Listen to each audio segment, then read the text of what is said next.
కాంగ్రెస్. ధన్యవాదాలు మిత్రులారా.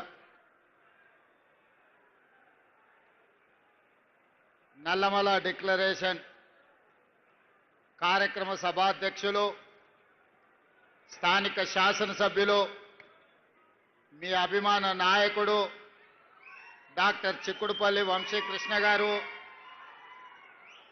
స్థానిక పార్లమెంట్ సభ్యులు డాక్టర్ మల్లు రవి గారు, ఈ కార్యక్రమానికి నాతో పాటు ముఖ్య అతిథులుగా విచ్చేసిన ఉప ముఖ్యమంత్రి వర్యులు, మిత్రులు, ఈనాటి కార్యక్రమానికి రూపకర్త బట్టి విక్రమార్క గారు, అదేవిధంగా మహబూబ్ నగర్ జిల్లా ఇన్ఛార్జి మంత్రివర్యులు నాకు ఆప్తులు దామోదర్ రాజ నరసింహ గారు, ఈ కార్యక్రమంలో పాల్గొన్న పెద్దలు, వ్యవసాయ సాగునీటి పారుదల civil supplies minister Uttam Kumar Reddy గారు, అదేవిధంగా సోదరిమణి మంత్రివర్గ సభ్యులు శ్రీమతి సీతక్క గారు, అదేవిధంగా పెద్దలు మంత్రివర్గ సభ్యులు ఈ జిల్లా వాసి జూపల్లి కృష్ణారావు గారు, అదేవిధంగా మంత్రివర్గ సభ్యులు తుమ్మల నాగేశ్వరరావు గారు, మిత్రులు సోదరులు మంత్రివర్గ సభ్యులు పొంగులేటి శ్రీనివాస్ రెడ్డి గారు, వేదిక మీద ఉన్న మంత్రులందరూ, పార్లమెంట్ సభ్యులు, శాసనసభ్యులు, శాసన మండలి సభ్యులు, రాష్ట్ర ప్రభుత్వ అధికారులు, ప్రాణ సమానులైన మా నల్లమల్ల సోదర సోదరి మనలకందరికీ మనస్ఫూర్తిగా అభినందనలు, ధన్యవాదాలు. ఒకప్పుడు నల్లమల ప్రాంతం అంటే వెనుకబడిన ప్రాంతం. ఈ ప్రాంతం అభివృద్ధి చేయాలి అనంటే ఎవరి తరము కాదు, ఎవరో నాయకుడు వచ్చి ఈ ప్రాంతాన్ని అభివృద్ధి చేయాలన్నట్టుగా మాట్లాడేవాళ్ళు. కానీ ఈనాడు మీ అందరి ఆశీర్వాదంతో, మీరు అభిమానంతో గుండెల్లో పెట్టుకొని భుజాల మీద మోసి కొండారెడ్డిపల్లి గ్రామం నుంచి ఈ రోజు రాష్ట్రానికి నాయకత్వం వహించే తెలంగాణ రాష్ట్ర ముఖ్యమంత్రిగా ఇదే నల్లమల గడ్డ మీద నిలబడి మాట్లాడుతున్నా అంటే నా గుండె ఉప్పొంగింది. నా సంతోషానికి అవధులు లేవు. మన ప్రాంతం, ఈ ప్రాంతం నుంచి మహేంద్రనాథ్ గారు మీ అందరికీ తెలుసు, ఉమ్మడి రాష్ట్రంలో తెలంగాణ ప్రాంతం నుంచి ప్రాతినిధ్యం వహించిన మహేంద్రనాథ్ గారు నిజాయితీకి మారు పేరు. వారే కాదు, ఈనాడు ఈ ప్రాంతానికి సంబంధించిన మన బిడ్డ ఉత్తమ పార్లమెంటేరియన్ జైపాల్ రెడ్డి గారు దేశాన్ని వన్నె తీసుకొచ్చి పాలమూరు ప్రాంతం వాళ్ళు మేధావులు అని నిరూపించి ఉత్తమ పార్లమెంటేరియన్ గా రాణించిన వాడు. వారే కాదు, మొట్టమొదటి హైదరాబాద్ రాష్ట్రం నిజాం సర్కార్ల నుంచి స్వేచ్ఛ వాయువులు పీల్చుకున్న తర్వాత ఏర్పడ్డ మొట్టమొదటి రాష్ట్రానికి ముఖ్యమంత్రిగా మన పాలమూరు బిడ్డ బూర్గుల రామకృష్ణారావు గారు పరిపాలనను ఏ విధంగా చేయొచ్చో నిరూపించిన బిడ్డ పాలమూరు బిడ్డ బూర్గుల రామకృష్ణారావు గారు. మరి అలాంటి పాలమూరు ప్రాంతమన్నా, నల్లమల్ల అడవి ప్రాంతమన్నా నాకు ఎంతో గర్వకారణం. ఎవరైనా నీది పాలమూరు అని అడిగినా, నువ్వు నల్లమల్ల బిడ్డవా అని అడిగినప్పుడు నాకు చాలా సంతోషం కలుగుతుంది. నా ప్రాంతం ఒక గొప్ప ప్రాంతం. ఈ ప్రాంతం నుంచి వచ్చిన వాళ్ళము, మేం కష్టపడతాం, కష్టాన్ని నమ్ముకుంటామని చెప్పి గర్వంగా చెప్తా. పాలమూరు జిల్లా అంటే ఒకనాడు తట్ట పని, పార పని, మట్టి పని, ఎక్కడికైనా ముంబై అయినా పూనా అయినా ఎక్కడైనా వలస పోవాలంటే, ఎక్కడ ప్రాజెక్టులు కట్టాలన్నా, ఎక్కడ తట్ట పని, పార పని, మట్టి పని ఉందంటే పాలమూరు నుంచే పిలిచేవాళ్ళు. అది మనకు అవమానం కాదు. పాలమూరు జిల్లా ప్రజలు కట్టిన ప్రాజెక్టులు ఈ దేశం నలుమూలల ఈనాడు సాగునీరును అందిస్తున్నాయంటే మన రక్తాన్ని చెమటగా మార్చి ఈ మట్టి పని చేయబట్టే ఈ ప్రాజెక్టులు పూర్తయి ఈ దేశం ఇవాళ సస్యశ్యామలంగా మారింది.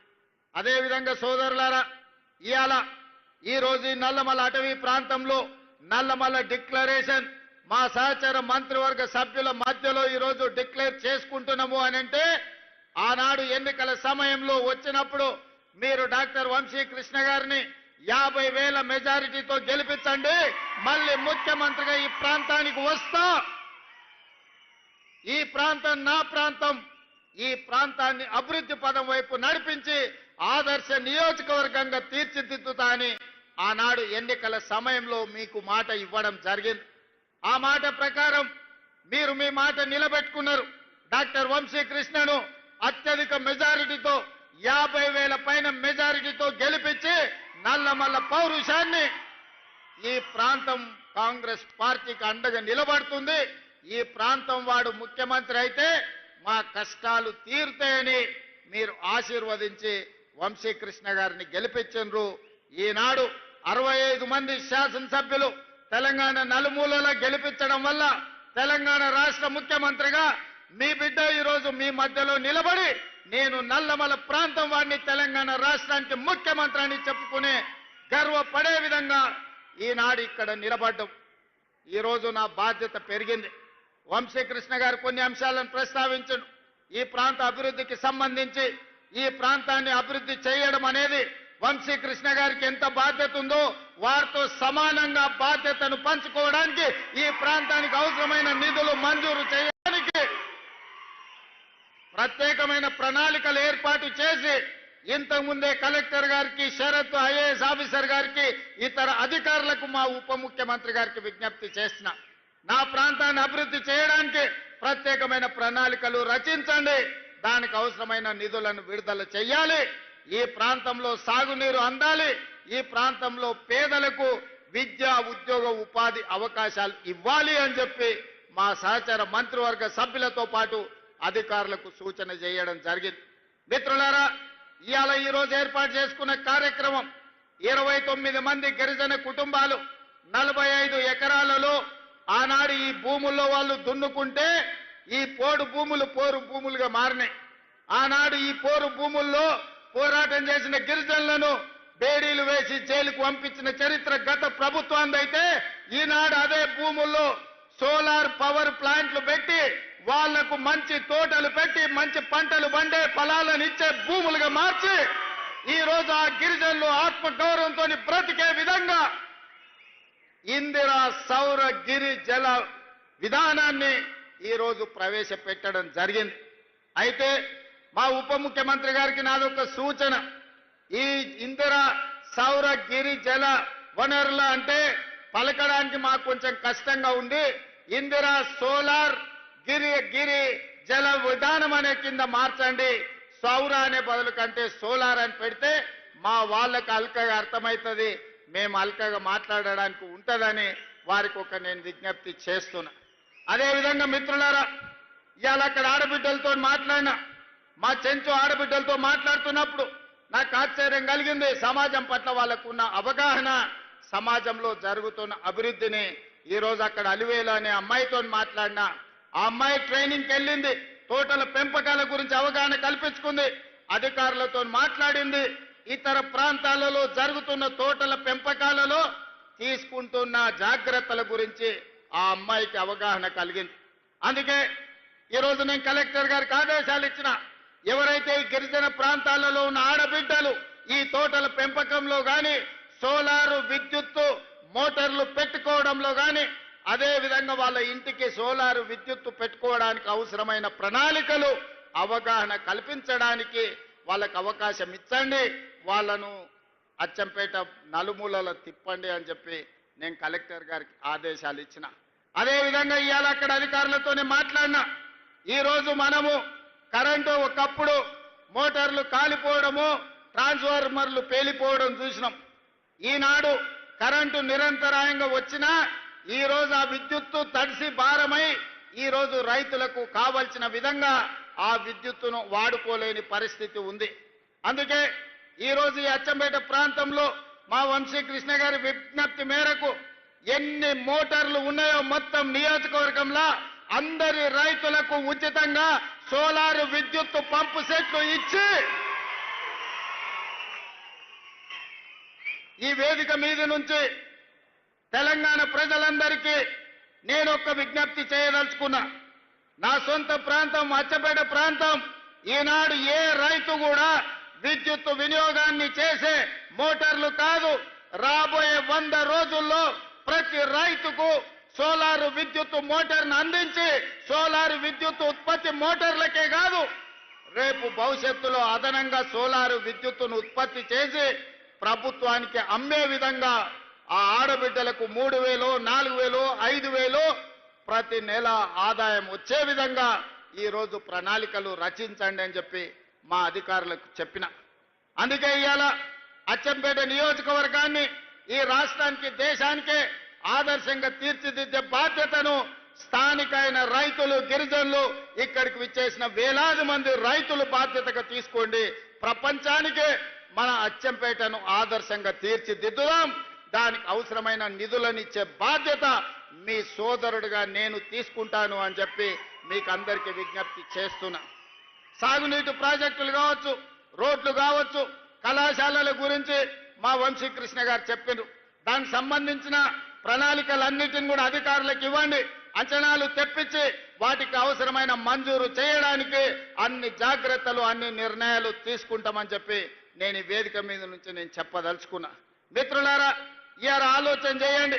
2023 డిసెంబర్ 7 నాడు మనం అధికారం చేపట్టిన తర్వాత ఈనాటి వరకు దాదాపుగా తుమ్మల నాగేశ్వరరావు గారి నాయకత్వంలో రైతులకు 60,000 కోట్ల రూపాయలు ఈ రోజు రైతుల మీద ఖర్చు పెట్టినాం. అందులో 21,000 కోట్ల రూపాయలు రైతు రుణమాఫీలోనే ఖర్చు పెట్టినాం. రైతు భరోసా కావచ్చు, రైతు రుణమాఫీ కావచ్చు. అదే విధంగా ఒకనాడు పంట పండిస్తే మీరు ఒరేసుకుంటే ఉరేసుకున్నట్టే అని ఆనాటి ముఖ్యమంత్రి గారు మాట్లాడినారు, మీకు అందరికీ తెలుసు. కానీ ఆయన మాత్రం ఆయన ఫామ్ హౌస్లో 150 ఎకరాలలో ఒరేసుకొని 4,200 క్వింటాలు అమ్ముకున్నాడు. సరే, దొరగారి పంట పొలంలో మరి బంగారం పండిందేమో నాకైతే తెలియదు, కానీ పేదలు పండించిన ఒడ్లు కొనను అన్నాడు. కానీ మన ప్రభుత్వం వచ్చిన తర్వాత మీరు వరి పండించండి, సన్నాలు పండించండి, మీకు గిట్టుబాటు ధరనే కాదు, మీకు 500 రూపాయల బోనస్ ఇచ్చి రైతులను ఆదుకుంటాం, పండించండి అని అంటే మొన్నటి ఎండాకాలంలో యాసంగిలో 1,56,00,000 మెట్రిక్ టన్నుల క్వింటల్ మీరు ఒడ్లు పండించి దేశంలోనే చరిత్ర సృష్టించరు. ఈసారి వానకాలంలో కూడా అత్యధికంగా 1,35,00,000 మెట్రిక్ టన్నుల వడ్లు ఉత్పత్తి చేసి దేశంలోనే అత్యధికంగా ఈ సంవత్సరంలో దాదాపుగా 2,80,00,000 పైచలకు లక్షల క్వింటాళ్ళ వడ్లు మీరు పండించారు. అంటే ఈరోజు వరి పండిస్తే ఉరేసుకోవాలనే కాడి నుంచి వరి పండిస్తే గిట్టుబాటు ధరనే కాదు, మీకు 500 రూపాయల బోనస్ ఇస్తామని చెప్పినాం. ఆనాడు సన్నాలు పండించండి నేను అన్నప్పుడు కొంతమంది అవహేళన చేసిరు. సన్నాలు పండించమంటుండు ఈ సన్నాసి అని ఒక నాయకుడు అన్నాడు. కానీ ఇవాళ మా పేదలు, మా ఆడబిడ్డలు ఇక్కడ ఉన్నారు, అక్కడ పక్కన చాలా మంది మా అక్కలు, మా సోదరిమణులు ఉన్నారు. వాళ్ళని నాకు కొంచెం దూరంగా కూర్చోబెట్టారు. కానీ నేను వాళ్ళందరినీ చూస్తున్నా. మా అక్కలందరూ చేయొద్దండి. అక్క, మీకు సన్న బియ్యం వచ్చినాయా రాలేదా? ఇవాళ సన్న బియ్యం ద్వారా మీ పిల్లలకు మంచి అన్నం వండి పెడుతుండ్రా లేదా? మీ ఇంటాయనకు 3 పూటల భోజనం పెడుతుండ్రా లేదా? ఒక్కసారి చెప్పండి. ఇవాళ మా అక్కల, ఆడబిడ్డల కళ్ళల్లో సంతోషం చూడండి. ఆయల్లా రేషన్ షాపులో పోతే బియ్యం తెచ్చుకుంటే బర్రెలకు దానా కింద వాడేది, లేకపోతే రేషన్ షాపోడే కిలోకు 10 రూపాయలు మనకిచ్చి వాడే కొనుక్కునేది. కానీ ఇవాళ ఉత్తమ్ కుమార్ రెడ్డి గారి మంత్రిగా ఈరోజు సన్న బియ్యం ప్రతి పేదవాడికి అందించడం ద్వారా బుక్కెడు బువ్వ ఇవాళ సన్న బియ్యంతో మనం తింటున్నాం. మేమందరం మీకు ఇవ్వడం కాదు, పేదవాళ్ళ ఇళ్లలో నేను, మా ఉప ముఖ్యమంత్రి గారు, మా వ్యవసాయ శాఖ మంత్రి గారు, మా సాగునీటి పారుదల శాఖ మంత్రి గారు, ప్రతి మంత్రి, మా రెవెన్యూ మంత్రి గారు ఇండ్లల్లో పేదవాళ్ళ ఇంటికి వెళ్ళి వాళ్ళు వండిన సన్న బియ్యమే మేము తినొచ్చిన మాట వాస్తవం కాదా? ఆయల్లో సన్నాలు వండియబట్టి ఈనాడు పేదలకందరికీ ఈరోజు సన్న బియ్యం ఇవ్వడం ద్వారా ఈరోజు రేషన్ బియ్యం మనము ఆత్మ గౌరవాన్ని పెంచే విధంగా అవి వండుకొని తింటున్నాము అని అంటే, రైతులు పండించే సన్న బియ్యం మళ్ళీ రైతులకే మీరు వడ్లు పండిస్తే వాటిని బియ్యంగా మార్చి మళ్ళీ పేదలకే సన్న బియ్యం అందిస్తున్నాం. ఈ ప్రభుత్వం మీకు రైతులకు ఉచిత కరెంట్ ఇవ్వడమే కాదు, ప్రతి పేదవాడి ఇంటికి 50 లక్షల పేదలకు 200 యూనిట్లు ఈనాడు ఉచిత విద్యుత్ ఇస్తున్న మాట నిజం కాదా? పేదలకు అందరికీ ఇవాళ 3,10,00,000 మందికి సన్న బియ్యాన్ని రాష్ట్ర ప్రభుత్వం అందిస్తున్న మాట వాస్తవం కాదా? ఇవాళ మా ఆడబిడ్డలు మా అక్కలిడికి వచ్చారు. మా మంత్రి పొన్నం ప్రభాకర్ గారు వేదిక మీద ఉన్నారు. మహాలక్ష్మి పథకం ద్వారా మా ఆడబిడ్డలకు ఆర్టీసీ బస్సుల్లో ఉచిత ప్రయాణం అందించినాం. ఒకనాడు అమ్మగారి ఇంటికి వెళ్ళాలన్నా అమ్మవారిని దర్శించుకోవాలంటే ఇంటి ఆయన దగ్గర చేయి జాపాల్సిన పరిస్థితి. ఇవాళ మా అక్కలకి ఇంటి ఆయన ఆఫీసుకు పోతే అమ్మవారి దర్శనం చేసుకొని అమ్మగారి ఇంటికి పోయి పలకరించి మళ్ళా సాయంత్రానికి ఉచితంగా ఇంటికి వచ్చే ఏర్పాటు మా ఆర్టీసీ బస్సుల్లో మహాలక్ష్మి పథకం ద్వారా ఉచిత ఆర్టీసీ బస్సు ప్రయాణం ఇచ్చినాం. ఈ 16-17 నెలల దాదాపుగా 5,500 కోట్ల రూపాయలు ఈరోజు ఆడబిడ్డల ఉచిత బస్సుకు మనం ఖర్చు పెట్టడం జరిగింది. ఇదే కాదు, మా ఆడబిడ్డలు ఉన్నారు, సంఘాల సభ్యులు ఉన్నారు. ఈరోజు ఎవరెవరో పెద్ద పెద్ద వ్యాపారస్తులు బస్సులు కొని ఆర్టీసీకి కిరాయికి ఇస్తున్నారు. కానీ మా ఆడబిడ్డలకు సంఘాలకు 600 బస్సులు ఇచ్చి 150 బస్సులు నేనే ప్రారంభించిన ఇవాళ ఆడబిడ్డల బస్సులు కొని ఆర్టీసీకి కిరాయికి పెట్టి లక్షాధికారులను ఇవాళ కోటీశ్వరులను చేసే విధంగా ఆడబిడ్డలకు ఆర్టీసీ బస్సుల యజమానులను చేసింది మన ప్రభుత్వం కాదా? ఒకసారి ఆలోచన చేయండి. ఇదే కాదు, ఇవాళ సోలార్ పంపు సెట్లు పెట్టుకున్నాం. ఇక్కడ సోలార్ విద్యుత్ ఉత్పత్తి చేస్తున్నాం. ఒకనాడు ఏమనేది, సోలార్ అంటే అదాని అనేటోళ్ళు, పెట్రోల్ బంకుల వ్యాపారం అంటే అంబానీలు అనేటోళ్ళు. కానీ ఇవాళ మా ఆడబిడ్డలకు 1000 మెగావాట్ల సోలార్ విద్యుత్ ఉత్పత్తి చేసే ఒప్పందాలు బట్టి విక్రమార్క గారితో చేయించి సోలార్ ఉత్పత్తి చేయండి, కోటీశ్వర్లు గాంధీ అని చెప్పి 1000 మెగావాట్లు వాళ్లకు బ్యాంకు ద్వారా లోన్లు ఇప్పించి ఇవాళ ఒప్పందాలు చేయించినాం.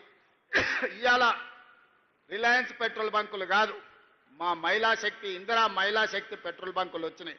నారాయణపేటలో నేనే స్వయంగా వెళ్ళి మా ఆడబిడ్డలు నడుపుతున్న పెట్రోల్ బంకును ప్రారంభించి మా ఆడబిడ్డలు పెట్రోల్ బంకులు నడపగలరని ఇవాళ ఆడబిడ్డలను పెట్రోల్ బంకుల యజమానులను ఇవాళ మనం చెయ్యలేదా? మీరు ఆలోచన చేయండి. ఇదే కాదు, హైటెక్ సిటీ అన్న శిల్పారామం చుట్టుముట్టుతంటే కోటీశ్వర్లే ఉంటారు, మల్టీనేషనల్ కంపెనీలు ఉంటాయని చర్చ జరిగేది. విప్రో, ఇన్ఫోసిస్, మైక్రోసాఫ్ట్ లాంటి ప్రపంచ దిగ్గజ కంపెనీలకు అక్కడ ఆఫీసులు ఉన్నాయి. కానీ అక్కడనే 3.5 ఎకరాల స్థలం మా మహిళా సంఘాలకు ఇచ్చి వాళ్ళు ఉత్పత్తి చేసే వస్తువులను అమ్ముకోవడానికి ప్రపంచ కంపెనీలతో పోటీ పడే విధంగా మా ఆడబిడ్డలకు శిల్పారామం పక్కన 3.5 ఎకరాల భూమి కేటాయించి 106 స్టాళ్లు పెట్టి వాళ్ళ ఉత్పత్తులన్నిటిని అమ్ముకోవడానికి వాళ్ళ ఆత్మ గౌరవం నిలబడే విధంగా అదాని అంబానీలతో పోటీ పడే విధంగా ఇవాళ మా ఆడబిడ్డలకు అవకాశం కల్పించింది. నేను ఒకటే చెప్పిన మా మంత్రివర్గ సహచరులకు, మా అధికారులకు, రాబోయే రోజుల్లో 2029 లోపల 1 కోటి మంది ఆడబిడ్డల్ని కోటీశ్వరులుగా చేసే విధంగా లక్ష్యం పెట్టుకోండి. ఆ దిశగా పనిచేద్దాం. ఆడబిడ్డ చేతిలో రూపాయి ఉంటే వాళ్ళ పిల్లలకు ఉపయోగపడుతుంది, వాళ్ళ కుటుంబం బాగుపడుతుంది. ఒక్క ఆడబిడ్డ ఆర్థికంగా నిలబడితే కుటుంబాన్ని మొత్తం నిలబెడుతుంది. అదే 1 కోటి మంది ఆడబిడ్డలు ఆర్థికంగా నిలబడితే తెలంగాణ రాష్ట్రం ప్రపంచానికి ఆదర్శంగా మారి అత్యధిక ధనిక రాష్ట్రంగా తెలంగాణ రాష్ట్రాన్ని మన ఆడబిడ్డలు తీర్చిదిద్దడానికి అవకాశం ఉన్నది. అందుకే ఇవాళ ఆడబిడ్డల్ని ఆర్థికంగా నిలబెట్టాలన్న ఆలోచనతోటి అన్ని ప్రణాళికలు చేస్తూ మనం ముందుకు వెళ్తున్నాం. ఒక పక్కన రైతులకు గిట్టుబాటు ధర అందించడమే కాకుండా బోనస్లు ఇచ్చి రైతులకు రైతు రుణ విముక్తి చేసి రైతులను ఆదుకున్నాం. అదేవిధంగా విద్యార్థులు, నిరుద్యోగ యువకులు ఆనాడు ప్రభుత్వంలో నోటిఫికేషన్ల కోసం నిరసనలు తెలిపి ధర్నాలు చేసి అంతకంటే వెనక్కి వెళ్తే తెలంగాణ రాష్ట్ర సాధనలో ఉద్యమాలు చేసి పోరుబాట బట్టి అమరులై ఆనాడు ప్రాణాలు అర్పించే తెలంగాణ రాష్ట్రం తెస్తే ఉద్యోగ నోటిఫికేషన్లు ఆ ప్రభుత్వం ఇయ్యలేదు. కానీ మనం వచ్చిన తర్వాత మొదటి సంవత్సరంలోనే దాదాపుగా 60,000 ఉద్యోగ నియామకాలు ఇచ్చి దేశంలోనే మొదటి రాష్ట్రంగా ఉద్యోగ నియామకాలు అందించిన ప్రభుత్వ ఉద్యోగాలు 60,000, ప్రైవేటు ఉద్యోగాలు 1,00,000 ఉద్యోగాలు. ఈ మొత్తం 16 నెలల్లో 1,50,000 ఉద్యోగాలు అందించి ఈరోజు నిరుద్యోగులను ఆదుకున్నాం. ఆనాటి ప్రభుత్వంలో నోటిఫికేషన్ల కోసం చిక్కడపల్లిలో ధర్నాలు జరిగేది. ఆనాటి ప్రభుత్వంలో ఉస్మానియా, కాకతీయ యూనివర్సిటీలో ప్రభుత్వ నోటిఫికేషన్లు ఇవ్వండి అని ఉద్యమాలు జరిగినాయి. కానీ మన ప్రభుత్వంలో నోటిఫికేషన్లు ఇస్తుంటే మీద నోటిఫికేషన్లు ఇస్తే మాకు కష్టమవుతుంది, నిదానంగా నోటిఫికేషన్లు ఇవ్వండి, నోటిఫికేషన్లు కొన్ని తగ్గించండి అని చెప్పి ధర్నాలు చేసే పరిస్థితి వచ్చింది. దేశంలో ఎక్కడ కూడా ఇస్తున్న నోటిఫికేషన్లను కొంత వాయిదా వేయమని ధర్నాలు జరగలే. అంటే నిరుద్యోగ యువకుల పట్ల మాకున్న చిత్తశుద్ధి దీన్ని బట్టి మీరు అర్థం చేసుకోండి. అదేవిధంగా విద్యకు సంబంధించి అన్ని యూనివర్సిటీలలో 12 యూనివర్సిటీ వైస్ ఛాన్సలర్లను నియమించడమే కాదు, ఖాళీలను భర్తీ చేసి పిల్లలకు నాణ్యమైన చదువు చెప్పించాలి. పిల్లలు చదువుకున్నప్పుడే ఈ దేశ భవిష్యత్తు తరగతి గదుల్లో ఉంది, వాళ్లకు నాణ్యమైన విద్యను అందించండి, అప్పుడే ఈ రాష్ట్రం దేశానికి ఆదర్శంగా ఉంటుంది అని చెప్పి ఉద్యోగ నియామకాలు చేపట్టినాం. ఇవే కాదు, ఎస్సీ ఎస్టీ బీసీ మైనారిటీ వివిధ రెసిడెన్షియల్ స్కూళ్లు ఎక్కడ బిల్డింగ్ లేక చిన్న రూముల్లో పోల్ట్రీ ఫాముల్లో నడుపుతుంటే young India integrated residential schools 25 ఎకరాలలో 200 కోట్ల రూపాయలతోని ప్రతి నియోజకవర్గంలో ఒక యంగ్ ఇండియా ఇంటిగ్రేటెడ్ రెసిడెన్షియల్ స్కూళ్లను అందించి పేదలకు విద్యను అందించాలి, ఆ పిల్లల భవిష్యత్తును తీర్చిదిద్దాలి అని ఇవాళ మన ప్రభుత్వం ప్రణాళికబద్ధంగా ముందుకు వెళ్తుంది. మిత్రులారా, ఇవాళ ఆలోచన చేయండి. రైతులు కావచ్చు, మహిళలు కావచ్చు, విద్యార్థి నిరుద్యోగ యువకులు కావచ్చు, ఈ రాష్ట్రానికి తీసుకొస్తున్న పెట్టుబడులు కావచ్చు, 16 నెలల్లో 3 లక్షల కోట్ల రూపాయల పెట్టుబడులు తెచ్చి ప్రపంచ దిగ్గజ కంపెనీలను హైదరాబాద్కు రప్పించి ఈ రోజు అభివృద్ధి పదం వైపు మనం నడిపిస్తున్నాం. పోయిన సంవత్సరాన్ని మొత్తం లెక్కగట్టి కేంద్ర ప్రభుత్వం నిత్యావసర వస్తువులను నియంత్రించడంలో ఏ రాష్ట్రం విజయం సాధించింది అంటే కేంద్ర ప్రభుత్వమే ప్రకటించింది. తెలంగాణ రాష్ట్ర ప్రభుత్వం నిత్యావసర వస్తువులను నియంత్రించి పేదలకు అందుబాటులో తీసుకొచ్చింది. నెంబర్ 1 రాష్ట్రం తెలంగాణ రాష్ట్రం అని కేంద్ర ప్రభుత్వమే ఇచ్చింది. కేంద్రంలో మన ప్రభుత్వం లేదు, పరాయి పార్టీకి సంబంధించిన ప్రభుత్వం ఉన్నా మనల్ని అభినందించక తప్పలేదు. శాంతి భద్రతలకు సంబంధించి దేశం మొత్తం అన్ని రాష్ట్రాలలో పోటీ పెడితే శాంతి భద్రతలు తెలంగాణ రాష్ట్రంలోనే అత్యంత మెరుగ్గా ఉన్నాయి. నెంబర్ 1 శాంతి భద్రతలను కాపాడిన రాష్ట్రంగా తెలంగాణ రాష్ట్రాన్ని ఈ రోజు కేంద్ర ప్రభుత్వం ప్రకటించాల్సి వచ్చింది. నిరుద్యోగ సమస్యను పరిష్కరించడంలో దేశంలో ఉన్న అన్ని రాష్ట్రాల పోటీ జరిగింది. నిరుద్యోగ సమస్యని నిర్మూలించడంలో తెలంగాణ రాష్ట్రం నెంబర్ 1 అని కేంద్ర ప్రభుత్వమే నెంబర్ 1 రాష్ట్రంగా తెలంగాణ రాష్ట్రాన్ని ఇవాళ కేంద్ర ప్రభుత్వం ప్రకటించాల్సిన పరిస్థితి వచ్చింది.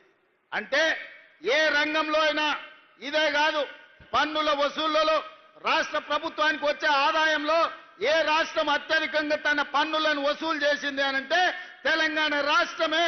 సొంతంగా పన్నుల సేకరణలో నెంబర్ 1 రాష్ట్రం తెలంగాణ రాష్ట్రం అని ఇవాళ కేంద్ర ప్రభుత్వము ఇవాళ ప్రకటించింది. అందుకే మిత్రులారా, పరిపాలన మన చేత కాదని, మన వల్ల కాదని, పాలమూరు జిల్లా వాళ్ళకు పాలన చేత కాదని అవహేళన చేస్తున్న వాళ్లకు ఇదే దీటైన జవాబు. పాలమూరు వాళ్ళు తట్ట పని, పార పని, మట్టి పని కాదు, పరిపాలనలో కూడా నెంబర్ 1గా దేశానికి ఆదర్శంగా నిలబడతామని, ఈ దేశానికి తెలంగాణ రాష్ట్రాన్ని ఆదర్శంగా నెంబర్ 1గా తీర్చిదిద్దుతామని ఈ 16-17 నెలల్లో మనం నిరూపించినాం. కానీ ఇది సరిపోదు, ఇంకా ముందుకు వెళ్ళాలి అనంటే ప్రజలందరూ మమేకమై మనతో కలిసి వచ్చి మా అడుగులో అడిగేసి మమ్మల్ని ఆశీర్వదించి ముందుకు నడపండి. అచ్చంపేటలో ఏ విధంగా అయితే ప్రతి రైతుకు సోలారు పంపు సెట్టు ఇచ్చి విద్యుత్ అవసరం లేకుండా స్వయంగా ఆదాయాన్ని పెంచుకోవడానికి అచ్చంపేటను ఏ విధంగా ఆదర్శంగా తీర్చిదిద్దాలనుకుంటున్నామో తెలంగాణ రాష్ట్రంలో కూడా ప్రణాళికలు చేయాలి.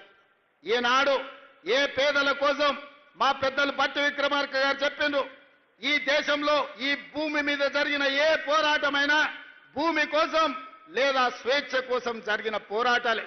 ఆనాడు తెల్లదొరలను ఓడించి తెల్లదొరలను తరిమి ఈ దేశ ప్రజలకు స్వేచ్ఛనిచ్చింది కాంగ్రెస్ పార్టీ. అదేవిధంగా ఆనాడు జల్ జమీన్ జంగల్ కావచ్చు, భూమి కోసం, భుక్తి కోసం, విముక్తి కోసం జరిగిన పోరాటాలు కావచ్చు, దొడ్డి కొమరయ్య కావచ్చు, కొమరం భీముడు కావచ్చు, చాకలి ఐలమ్మ కావచ్చు, లేకపోతే రామ్జీ గోండు కావచ్చు, సూరవరం ప్రతాప్ రెడ్డి కావచ్చు, ఈ పోరాటాలన్నీ స్వేచ్ఛ కోసం, భూమి కోసం జరిగిన పోరాటాలే. స్వేచ్ఛని దేశానికి ఇచ్చింది మా కాంగ్రెస్ పార్టీ. ఆనాడు పండిత్ జవహర్లాల్ నెహ్రూ మహాత్మా గాంధీ గారి నేతృత్వంలో ఈ దేశానికి స్వేచ్ఛను తీసుకొచ్చాం. స్వేచ్ఛను వచ్చిన దేశానికి రాజ్యాంగాన్ని అందించిన బిడ్డ డాక్టర్ బాబాసాహెబ్ అంబేద్కర్ ఈ రోజు మనకు హక్కులను కల్పించాడు. ఆ హక్కుల నేపథ్యంలోనే అటవీ హక్కుల చట్టాన్ని తీసుకొచ్చినాం. ఆనాడు పివి నరసింహారావు గారు, ఇందిరాగాంధీ గారు అగ్రికల్చర్ సీలింగ్ యాక్ట్ తీసుకొచ్చి దొరల దగ్గర వేలాది ఎకరాల భూములుంటే దాదాపుగా 25 లక్షల ఎకరాల భూములను పేదలకు అసైన్మెంట్ పట్టాలు పంచిపెట్టిన పార్టీ. ఆత్మ గౌరవంగా బతకండి. గ్రామాలలో ఆత్మ గౌరవం అంటేనే భూమి. ఒక ఊర్లో ఒక వ్యక్తికి గౌరవం ఉందంటే నీకెంత భూమి ఉందయా, ఎన్ని అరకలు కట్టి నువ్వు దుక్కి దున్నుతున్నావు అనే దాన్ని బట్టి మన ఆత్మ గౌరవం. ఒకప్పుడు దళితులకు, గిరిజనులకు, బలహీన వర్గాలకు భూమే లేదు. దొరల దగ్గరనో, రెడ్ల దగ్గరనో, పెట్టుబడులదారుల దగ్గరనో భూములుంటే వీళ్ళందరూ వాళ్ళ భూముల్లో వ్యక్తి చాకరీ చేస్తూ కూలీలుగా బతికేది. కానీ ఇందిరమ్మ వచ్చిన తర్వాత 25 లక్షల ఎకరాల భూమిని అసైన్మెంట్ పట్టాల పేరు మీద మీకు భూములు ఇవ్వబట్టి ఇవాళ మీరు ఆత్మ గౌరవంతో భూ యజమానులుగా ఈ రోజు మీరు మాట్లాడుతున్నారు. ఇవాళ చెంచు బిడ్డలు భూమిలో సోలార్ పవర్ ప్లాంట్ పెట్టుకొని ఈ రోజు అక్కడ చెట్లు నాటి ఉపాధి వచ్చింది. ఇది కాంగ్రెస్ పార్టీ ఇందిరమ్మ ఇచ్చింది కాదా? ఇవాళ నిన్నగాక మొన్న జరిగిన పహల్గాం నేపథ్యంలో ఇండియా పాకిస్తాన్ యుద్ధం జరిగిన తర్వాత ప్రధానమంత్రి ఎట్లా ఉండాలంటే ఇందిరమ్మ లాగా ఉండాలి. నిటారుగా నిలబడి దేశాన్ని రక్షించాలి. పాకిస్తాన్ తోటి యుద్ధం చేసి యుద్ధంలో పాకిస్తాన్ని 2 ముక్కలు చేసి ఒక ముక్క బంగ్లాదేశ్, రెండో ముక్క పాకిస్తాన్ అని ఇందిరమ్మ నిరూపించింది 54 ఏళ్ల క్రితం. అలాంటి పౌరుషం కలిగిన నాయకురాలు ఈ దేశానికి ప్రధానమంత్రిగా ఉంటే 50 ఏళ్ల తర్వాత ఈ రోజు మీరు ఆలోచన చేయండి.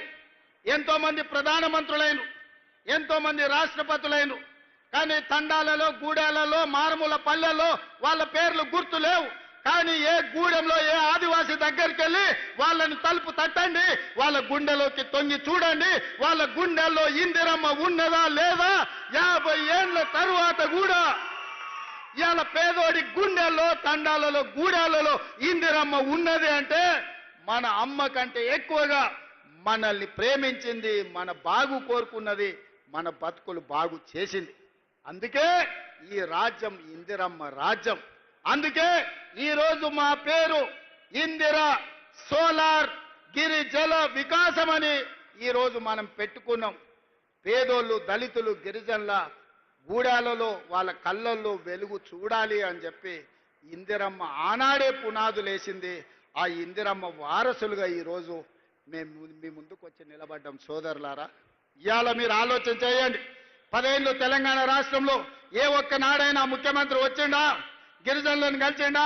ఇప్పుడే మా సీతక్కతో అడిగిన, ఒకనాడు తాడువాయి మండలంలో ములుగు నియోజకవర్గంలో గిరిజనులు ముఖ్యంగా అక్కడ ఉండే గొత్తికోయలు పొలం దున్నుకున్నారని ఆడబిడ్డల్ని చీరలు ఇప్పి చెట్ల కట్టేసి కొట్టే ఆనాడు 20 కిలోమీటర్ల అడవిలో నడుచుకుంటే నేను సీతక్క పోయి ఆనాడే చెప్పినాం, ఈ గిరిజనులకు అండగా నిలబడతాం, ఈ గిరిజనులు ఆదుకుంటామని. ఆ గిరిజనులకు అటవీ హక్కుల చట్టం తీసుకొచ్చి 6,70,000 ఎకరాల భూ పంపకాలు, పోడు భూముల పట్టాలు Congress party doctor YS Rajasekhara Reddy గారు ముఖ్యమంత్రిగా ఉన్నప్పుడు సోనియా గాంధీ గారి నాయకత్వంలో మనం ఇచ్చిన మాట వాసం కాదా? అందుకే ఇవాళ ఈ నల్లమల్ల డిక్లరేషన్లో నేను మాట ఇస్తున్నా. తండాలలో, గూడాలలో, మారుమూల పల్లెల్లో ఉన్న ఆదివాసీలందరికీ 6,70,000 ఎకరాలలో నల్లమల్ల డిక్లరేషన్ లో భాగంగా సోలార్ పంపు సెట్లు ఇచ్చి మీ పంటలు పండే విధంగా, మీరు తోటలు పెట్టుకునే విధంగా, మీరు ఆత్మగౌరవంతో బ్రతికే విధంగా మీ భూమి మీద మీకు హక్కు ఇవ్వడమే కాదు, మీ భూమిలో విద్యుత్ ఉత్పత్తి చేసి మీకు మీరే యజమానులుగా బాగుపడే విధంగా ఈ నల్లమల్ల డిక్లరేషన్లో తీసుకున్న నిర్ణయాన్ని అమలు చేసి చూపిస్తామని చెప్పి నేను ఈ సందర్భంగా తెలియజేస్తున్నా. నేను గ్రామాల నుంచి వచ్చిన కాబట్టి పేదవాళ్ళ కష్టాలు నాకు తెలుసు. నల్లమల్లను అభివృద్ధి పదం వైపు నడిపించే విధానం నాకు తెలుసు. తెలంగాణ రాష్ట్రాన్ని ఏ విధంగా పునర్నిర్మించాలో ఇవాళ మీ అందరి ఆశీర్వాదంతో ముందుకు వెళ్తున్నాం. కొంతమంది కుట్రలు చేయొచ్చు, కుతంత్రాలు చేయొచ్చు, వాళ్లకున్న అక్రమ సంపాదనతో సోషల్ మీడియాలో మన మీద దుమ్మెత్తి పొయ్యొచ్చు. కానీ నిజం అనేది తెలుస్తుంది. ఆ నిజం ఎట్లా తెలుస్తుందా అంటే సన్న బియ్యంతో బుక్కెడు పువ్వ కడుపులకు పోయినప్పుడు ఆ ఆడబిడ్డకు తెలుస్తుంది, వాళ్ళ పిల్లలకు బుక్కెడు పువ్వ పెట్టినప్పుడు, ఇంటానికి పెట్టినప్పుడు ఇది ఇందిరమ్మ రాజ్యంలో మా రేవంత్ అన్న ఇచ్చిండు సన్న బియ్యం అని చెప్పి ఆ ఆడబిడ్డలకు తెలుస్తుంది. ఇవాళ 60,000 మంది నిరుద్యోగ యువకులు ఉద్యోగాలు వచ్చి ప్రతి నెల జీతం కోసం సంతకం పెట్టినప్పుడు ఈ ఉద్యోగం మా రేవంత్ అన్న ఇచ్చిండు, ఆయన వచ్చినాకనే మాకు ఉద్యోగం వచ్చింది అని చెప్పి అతను గుర్తు చేసుకుంటాడు. ఇవాళ గవర్నమెంట్ స్కూళ్లలో రెసిడెన్షియల్ పాఠశాలల్లో చదువుకుంటున్న విద్యార్థులకు 40% డైట్ ఛార్జెస్ పెంచడమే కాదు, ఆడబిడ్డలకు 200% కాస్మెటిక్ ఛార్జెస్ పెంచడం కదా. ప్రతి నెల అవి పొందినప్పుడు ఆ బిడ్డలు గుర్తు చేసుకుంటారు. ఇదే కాదు, రైతు రుణమాఫీ 20,617 కోట్ల రూపాయలు, 25,55,364 మంది రైతులు పాస్ పుస్తకం చూసినప్పుడల్లా మా సోదరుడు రేవంత్ రెడ్డి 2 లక్షల రూపాయల వరకు 21,000 కోట్ల రూపాయల రైతు రుణమాఫీ చేసిండని మా రైతులు గుర్తు చేసుకుంటారు. ఈ విధంగా చెప్పుకుంటూ పోతే 50 లక్షల కుటుంబాలు ఇవాళ 200 యూనిట్లు ఉచిత కరెంటును ఈ రోజు పొందుతున్నాయి. 3,10,00,000 మంది తెలంగాణ రాష్ట్రంలో సన్న బియ్య లబ్ధిదారులు ఉన్నారు. వీళ్ళందరూ గుర్తు చేసుకున్నప్పుడు ఆ సన్నాసులు సోషల్ మీడియాలో చేసే తప్పుడు ప్రచారం నాకు ఒక లెక్కన అని చెప్పి ఈ రోజు మీ అందరి ముందర నేను చెప్పదలుచుకున్నా. కాబట్టి మిత్రులారా, ఎవడు ఏది చెప్పినా నిజం మీకు తెలుసు, నిజం మీ కళ్ళ ముందలు ఉన్నది. నిజాన్ని నిర్భయంగా కాంగ్రెస్ పార్టీ కార్యకర్తలు తెలంగాణ బాగు కోరుకునే వాళ్ళు నిర్భయంగా నిటారుగా నిలబడి చెప్పండి. ముఖ్యంగా మా ఆడబిడ్డల్ని 1,00,00,000 మందిని కోటీశ్వరులను చేసే బాధ్యత మాది. పోయిన సంవత్సరం సెర్పులో 15,000 కోట్లు, మెప్మాలో 6,000 కోట్లు, 21,000 కోట్లు సంఘాలకు లింకేజ్ ఇచ్చినాం. ఈసారి ఇప్పటికే 15,000 కోట్లు లక్ష్యం పెట్టుకుంటే 20,000 కోట్ల రూపాయలు ఈ సంవత్సరం కూడా మా ఆడబిడ్డలకు బ్యాంకు లింకేజ్ తోని మా బట్టి గారు అందించారు. ఎవరైతే లబ్ధి పొందినరో లబ్ధి పొందిన వాళ్ళు గుర్తు పెట్టుకుంటే చాలు. ఎవడైతే తప్పుడు ప్రచారం చేస్తుండో కడుపు నిండా విషం పెట్టుకొని ఆ విషంతో విష ప్రచారం చేయడం ద్వారా మన ప్రతిష్టకు భంగం కలిగించాలనుకుంటున్నారు. నేను వాళ్ళందరినీ పట్టించుకోదలుచుకోలేదు, వాళ్ళ దిక్కు చూడదలుచుకోలేదు. ప్రతి ఊర్లో ఒకడో ఇద్దరో తాగుబోతులో సన్నాసులో ఉండనే ఉంటారు. అంత మాత్రాన ఊరేమన్నా పాడైపోతుందా, ఊరికేమన్నా దరిద్రం వస్తుందా? మిత్రులారా, తెలంగాణ రాష్ట్రంలో కూడా 5 మందో 10 మందో నాయకులు సన్నాసులు ఉండొచ్చు, దరిద్రం ఉండొచ్చు, కడుపు నిండా విషం ఉండొచ్చు. కానీ కష్టపడే మీ సోదరుడు మీ రేవంత్ అన్న రోజుకు 24 గంటలు మీకోసం కష్టపడతాడు. నల్లమల్ల పౌరుషాన్ని